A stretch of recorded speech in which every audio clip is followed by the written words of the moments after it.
Pulunu mənzərəyə verənlər indi qarşılarında beton divar görürlər. Şirkət mənzil satarkən açıq görüntü vəd edir, lakin sonradan şəhər planlamasındakı dəyişikliklər alıcının həm cibinə, həm də mənzərəsinə zərər vurur. Bir çox alıcı təklif olunan evin mənzərəsinə görə onun real qiymətindən qat-qat baha ödəniş edərək ev alır və ya kirayə ev götürür. Lakin evi alandan 5 ay və ya 1 il sonra binanı tikib satan eyni və ya başqa bir şirkət tərəfindən həmin mənzərənin yerində yeni bir bina inşa olunur. Əlbəttə ki, kirayə olanda evi asanlıqla yenisi ilə əvəzləmək olur, amma ev özünüzə məxsusdursa, ömrünüz boyu ya da o evi satana kimi evinizin pəncərəsindən başqa bir binanın divarına baxmaq məcburiyyətində qalırsınız. Əmlak eksperti Ramil Qasımzadə belə evlərin normal bazar qiymətlərindən baha satıldığını təsdiqləyir. Panoramlı mənzillə panoramı olmayan mənzil arasında qiymət fərqləri olur və ən azı bu qiymət fərqləri 10-15% aralığında müəyyən edilir. 8-13-cü mərtəbələr digər mərtəbələrlə müqayisədə daha bahalı hesab edilir. Ekspert bildirir ki, ev alarkən gələcəkdə ətrafda yeni tikililərin inşa olunub-olunmayacağı ilə bağlı əvvəlcədən məlumat əldə etmək lazımdır.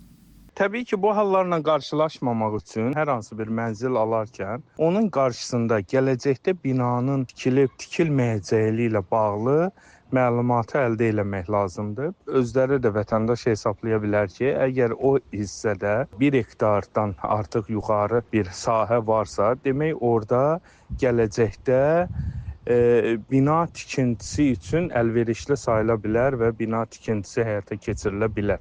Əgər orada yüksək gərginlikli xətlər, su və yaxud yüksək təzyiqli qaz, boru kəməri və yaxud su kəməri keçmirsə ətraf ərazilərdən. Bəli, potensial olaraq şəhərdə mümkündür ki, həmin ərazidə yeni bina da tikilə bilər. Hüquqşünas Şamil Paşayev isə bildirdi ki, vətəndaşlar mənzil alarkən MTK-ları araşdırmalı, binanı tikən şirkətin əvvəllər sökdükləri evlərlə bağlı vətəndaşların kompensasiyalarının ədalətli ödənib-ödənməməsinə diqqət etməli və tikdikləri digər binaların sakinləri ilə analoji problemlərinin olub-olmaması ilə maraqlanmalıdırlar.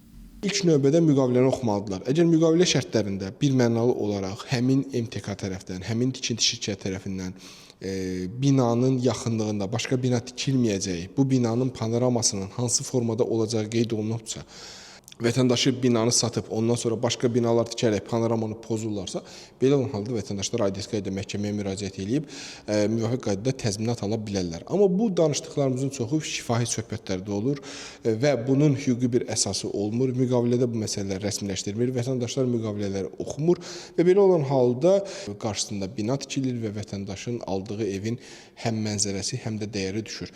Panoramlı mənzillər daha baha qiymətə satılsa da, gələcəkdə bu mənzərənin qalacağına heç kim zəmanət vermir. Nə reklam vədləri, nə də şifahi sözlər alıcını hüquqi cəhətdən qoruyur. Ekspertlər deyir ki, mənzil alarkən təkcə mərtəbəyə, görüntüyə yox, həm də ətraf ərazidə gələcəkdə nələrin tikilə biləcəyinə diqqət yetirilməlidir. Əks halda ödənilən əlavə pul peşmanlıqdan başqa heç nə verməyəcək. Rəbiyyə Əhmədova, APA TV.